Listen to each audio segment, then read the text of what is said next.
itu sekitar 61.707.000. Jadi profit atau keuntungan yang diperoleh oleh Pak Haji Rabani dalam satu kali budidaya tembakau untuk luasan lahan 2.500 meter persegi mendapatkan keuntungan sebanyak 52.337.000, atau jika dipersenkan, Pak Haji Rabani ini mendapatkan keuntungan sebanyak 85% dari biaya yang dikeluarkan oleh Pak Haji Rabani. Nah, apa bisa beli mobil Pajero, BRV, atau naik haji nih para sobat tani?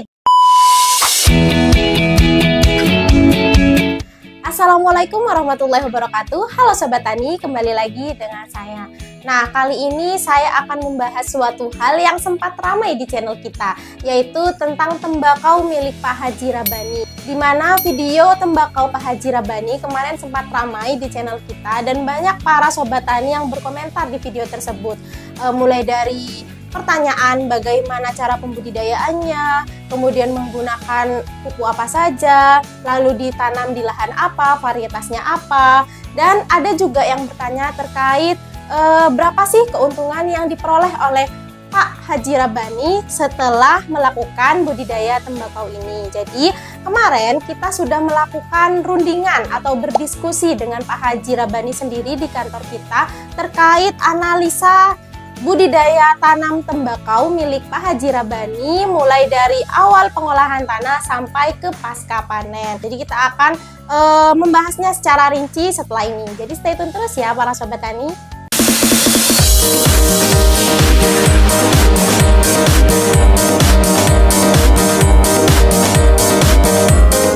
Kita langsung masuk saja ke analisa biaya budidaya tembakau milik Pak Haji Rabani. Nah, ini Pak Haji Rabani memiliki luas lahan sebesar 2.500 meter persegi atau tanah 250. Jadi para Sobat Tani, ini hanya rincian biaya sesuai dengan lahan milik beliau ya. Kita yang pertama membahas tentang biaya tenaga kerja, persiapan lahan sampai dengan pasca panen. Nah, mulai dari biaya tenaga kerja land clearing atau pembersihan lahan. Dengan luas 2.500 meter persegi itu membutuhkan 2 orang pekerja, yaitu 1 hari kerja selesai dengan jumlah 125.000 itu untuk pembersihan lahan, di mana Pak Haji Rabani menggunakan tenaga kerja borongan. Kemudian lanjut dengan tenaga kerja bajak atau olah lahan per 2.500 meter persegi itu 2 orang juga, itu total 350.000 itu borongan juga. Kemudian dilanjut dengan tenaga kerja pemupukan.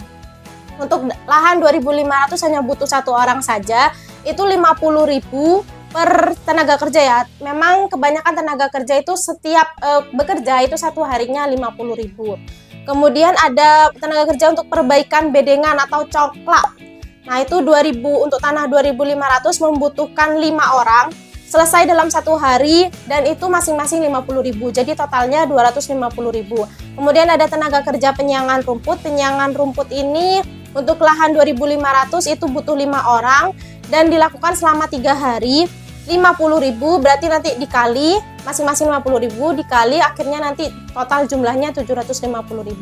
Lalu ada tenaga kerja untuk penyemprotan pestisida. Nah, penyemprotan pestisida ini untuk lahan 2.500 itu untuk 2 orang. Ini 50.000 jadi totalnya 100.000.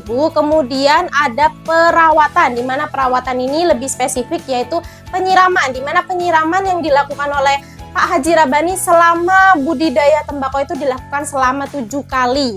Jadi ini penyiramannya membutuhkan 3 orang, dilakukan 120 hari ya. Dalam 120 hari atau sekitar 4 bulan itu hanya dilakukan penyiraman 7 kali, masing-masing 50, dan setelah kita jumlah itu ada 1.050.000. Dan yang terakhir ada pengeluaran lain-lain, di mana pengeluaran lain-lain ini dikeluarkan oleh Pak Haji Rabani di luar biaya pemupukan, biaya tenaga kerja, seperti biaya konsumsi untuk para tenaga kerja, kemudian biaya rokok, dan biaya lainnya. Nah, itu hanya mengeluarkan 800.000 saja. Langsung kita masuk ke tahap pupuk. Nah, ini mungkin para Sobat Tani adalah kunci ya. Ini pupuknya pakai apa saja sih Pak Haji Rabani? Nah, mulai dari pupuk dasar. Pupuk dasar itu Pak Haji, pupuk dasar ini berarti dilakukan sebelum tanam. Itu menggunakan TSP 36 yaitu 2 sak. Ini 2 sak itu berarti 100 kg ya. Harganya 175.000, berarti totalnya 350.000. TSP 36 100 kg ini diberikan sebelum tanam ya para sobat tani, jadi harus dicatat. Jangan lupa juga kalau memang para sobat tani ingin tanahnya lebih gembur atau lebih subur, bisa ditambahkan dengan pupuk bokasi atau pupuk kompos atau pupuk dari kohe ayam, sapi, kambing atau hewan lainnya. Nah, kemudian lanjut ke pupuk lanjutan pertama. Pupuk lanjutan pertama ini menggunakan pupuk Aminoplan dari CTHI sebanyak 1 liter. Harganya 150.000. Itu pada saat tanaman berumur 7 HST. Nah, itu dilakukan dengan cara penyemprotan atau pupuk daun ya.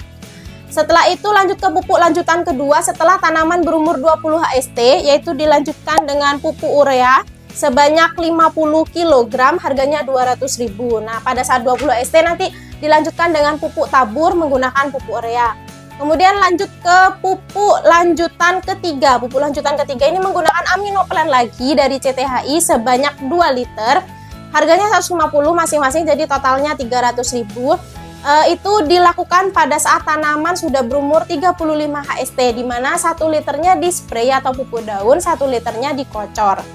Lanjut ke pupuk lanjutan keempat. Pupuk lanjutan keempat ini ada pupuk Ponska. Pupuk Ponska itu sebanyak 75 kg. Harganya per 50 kg itu 200.000. Jadi kalau 75 kg sekitar 300.000. Nah, ini dilakukan pada saat tanaman sudah berumur 45 HST.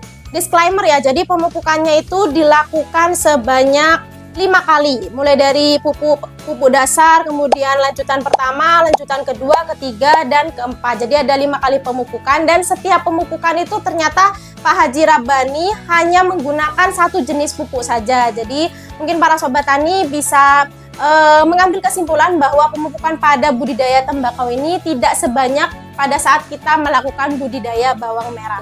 Kemudian kita langsung masuk ke persiapan penanaman, di mana persiapan penanaman itu yang disiapkan pertama ada bibit. Pak Haji Rabbani dengan luasan 2.500 meter persegi atau tanah 250 itu membutuhkan 7.000 batang bibit tembakau. Nah, itu harganya 500.000. Nah, ini nanti menyesuaikan ya para sobat tani, karena memang pada saat itu harga 7.000 batang bibit tembakau ini harganya cuma Rp500.000. Kemudian masuk ke penanaman, di mana penanaman ini dengan luas lahan 2.500 meter persegi membutuhkan 6 pekerja, dan 1 hari selesai itu setiap pekerja itu 45.000, jadi total 270.000. Nah, ini merupakan pekerja borongan. Jadi Pak Haji Rabbani ini menggunakan pekerja borongan ya, tidak masing-masing sendiri untuk penanamannya. Kemudian lanjut ke perawatan, di mana perawatan ini selain pemupukan, Pak Haji Rabbani ini melakukan perawatan yaitu pengendalian hama. Nah, kebetulan pada saat Pak Haji Rabbani ini membudidayakan tanaman tembakau, memang pada saat itu berlangsung musim kemarau ya. Kita tahu sendiri kalau tanaman tembakau itu memang cocok dibudidayakan pada saat musim kemarau. Dan memang kalau musim kemarau itu serangan penyakit memang sangat minim sekali terjadi, sehingga Pak Haji Rabbani ini hanya melakukan pengendalian serangan hama. Di mana pengendalian serangan hama Pak Haji Rabbani ini menggunakan pestisida SPP atau pestisida semi organik SPP dari CTHI Citronella Pine Plus. Itu hanya 1 liter untuk 4 bulan itu ya, atau 120 hari itu dengan harga Rp375.000, di mana 1 liter ini sudah cukup untuk pencegahan dan pengendaliannya. Lanjut ke tahap panen, di mana tahap panen ini kalau tembakau dapat kita tahu sendiri kalau tembakau ini ada tahap panen sendiri dan juga ada tahap pasca panen. Jadi pada saat dijual itu sudah berbentuk atau sudah dicacah ya daunnya, tidak dijual utuh seperti budidaya lainnya. Seperti bawang merah itu hanya dijual utuh ke pasar, kemudian jagung dijual utuh juga. Nah, kalau tembakau ini harus ada pasca panennya dulu baru bisa dijual.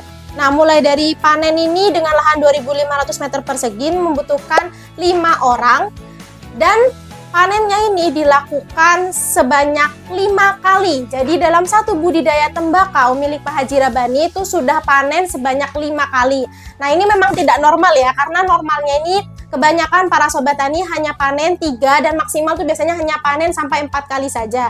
Namun Pak Haji Rabani ini tanaman tembakonya subur sehingga panennya sampai 5 kali.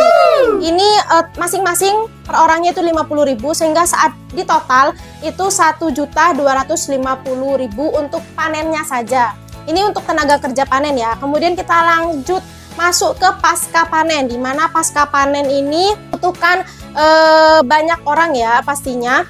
Dan ini setelah kita rundingkan mulai dari tahap penataan setelah dipanen, kemudian tahap perajangan, kemudian penjemuran, pengangkutan. Nah, itu totalnya semuanya Rp2.700.000. Nah, 2 juta itu sebenarnya berasal dari, jadi kita hitungnya itu per kilonya ya. Nah, jadi dihitung per 100 kilogramnya itu harganya 300.000. Jadi 100 kilogram tembakau yang dihasilkan oleh Pak Haji Rabani, Pak Haji Rabani ini membayar para tenaga kerja itu sekitar 300.000. Nah, sedangkan mulai dari panen pertama sampai panen kelima totalnya itu ada 900 kg. Jadi sekitar menghabiskan 2.700.000. Jadi 9 dikali 300.000.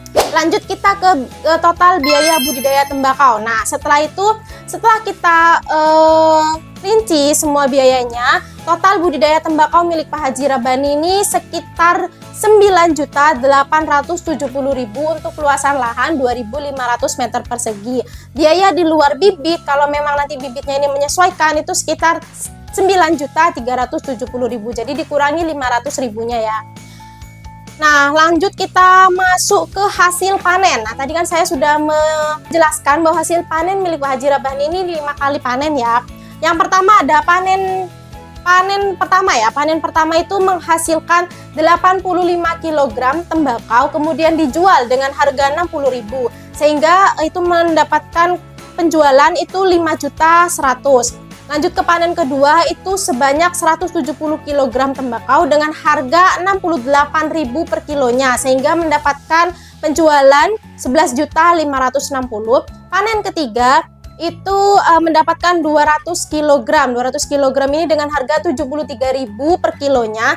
Ini mendapatkan penjualan 14.600.000. Kemudian lanjut ke panen keempat. Panen keempat ini 239 sama harganya itu 73.000 per kilogram, mendapatkan harga penjualan 17.447.000. Lalu panen terakhir atau panen kelima ini mendapatkan tembakau 200 kg dengan harga 65.000 per kilonya, ini mendapatkan harga penjualan 13 juta. Nah, kalau bisa kita lihat dari panen-panen ini memang panen yang paling mahal itu panen ketiga dan panen keempat, karena memang panen ketiga dan keempat ini kualitas daunnya sudah mulai bagus ya. Sedangkan panen pertama kedua ini memang tidak terlalu bagus, jadi harganya tidak semahal harga panen ketiga dan keempat. Kemudian untuk panen kelima, memang panen terakhir ini biasanya atau panen bagian pucuk itu kualitas daunnya agak sedikit berkurang sehingga harganya juga turun menjadi 65.000. Nah, total hasil panen atau total penjualan yang didapatkan oleh Pak Haji Rabani dalam satu kali budidaya tembakau itu sekitar 61.707.000. Nah, kalau kita dihitung nih profitnya dapat berapa, bersihnya dapat berapa, berarti harga penjualan tadi 61.707.000 itu dikurangi 9.870.000 itu untuk biayanya. Jadi profit atau keuntungan yang diperoleh oleh Pak Haji Rabani dalam satu kali budidaya tembakau untuk luasan lahan 2.500 meter persegi mendapatkan keuntungan sebanyak 52.337.000 atau jika dipersenkan Pak Haji Rabani ini mendapatkan keuntungan sebanyak 85% dari biaya yang dikeluarkan oleh Pak Haji Rabani. Wah, mendapatkan 85% keuntungan dengan profit sebanyak 52.337.000 dalam jangka waktu 4 bulan. Itu sangat menggiurkan sekali ya para sobat tani. Nah, gimana nih para sobat tani ingin budidaya tembakau atau ingin budidaya bawang merah dengan profit yang sebesar ini? Para sobat tani sudah dapat mobil apa ya kalau seandainya menanam budidaya tembakau seluas 1 hektar. Nah, apa bisa beli mobil Pajero, BRV, atau naik haji nih para sobat tani? Oh ya para sobat tani, ini disclaimer ya, ini hanya analisa biaya milik Pak Haji Robani dengan kondisi tanah tertentu ya. Memang karena di lahan Pak Haji Robani ini kondisi tanahnya cukup bagus dan ini hanya untuk luasan 2.500. Jadi kembali ke kondisi alam, kemudian kondisi tanah, kondisi lingkungan, jadi tidak bisa dijadikan sebagai pacuan. Ini hanya analisa biaya tanam tembakau milik Pak Haji Robani. Selain itu, seperti yang sudah saya jelaskan, Pak Haji Robani ini menggunakan produk-produk CTHI seperti mulai dari pupuk, kemudian pengendalian hamanya. Nah, pupuknya Pak Haji Robani ini menggunakan Aminoplan. Dapat kita ketahui sendiri dari video-video sebelumnya bahwa Pak Haji Robani ini tidak langsung turun tangan untuk budidaya tembakaunya ya, biasanya seperti itu. Namun kali ini Pak Haji Robani turun tangan sendiri untuk membudidayakan tanaman tembakau dan perdana menggunakan produk CTHI yaitu Aminoplan. Ternyata Aminoplan ini atau pupuk organik yang digunakan oleh Pak Haji Robani ini membuat perbandingan di lahan-lahan Pak Haji Robani yang tidak menggunakan Aminoplan, mulai dari lebar daun, panjang daun, warna daun, kemudian dari budidaya kali ini Pak Haji Robani bisa sampai sukses mengalami 5 kali panen. Selain itu Pak Haji Robani juga menggunakan produk kita yaitu Citronella Pine Plus, yaitu pestisida semi organik untuk mengendalikan serangan ulatnya. Nah, tidak hanya menggunakan ini ya, Pak Haji Robani juga melakukan secara mekanik atau secara manual untuk mengambil ulat-ulat atau hama-hama lainnya. Namun Pak Haji Robani untuk pestisidanya hanya menggunakan SPP dan tidak menggunakan insektisida pabrikan lainnya. Nah, para sobat tani yang menonton video ini namun belum melihat video tembakau Pak Haji Robani, bisa ditonton di video ini dan ini, karena kita banyak ya, memang kita ini mulai dari awal pengolahan budidaya milik Pak Haji Robani sampai panen, kita selalu memantau bagaimana cara budidaya Pak Haji Robani yang diterapkan dan produk-produk CTHI yang beliau gunakan. Nah, para sobat tani, jika tertarik dengan produk kita, bisa langsung hubungi di nomor di bawah ini dan juga bisa cek link deskripsi di bawah video ini. Jika para sobat tani tertarik dengan ini ya, file analisa biaya budidaya tembakau milik Pak Haji Robani dengan luasan lahan 250 atau tanah 2.500 meter persegi. Nanti untuk filenya ada di link deskripsi di bawah ini ya. Mungkin itu saja pembahasan kali ini. Semoga video ini bermanfaat bagi para sobat tani. Jangan lupa like, komen video ini dan subscribe channel CTHI, dan jangan lupa nyalakan loncengnya agar para sobat tani bisa tahu ada video baru di channel CTHI. See you guys!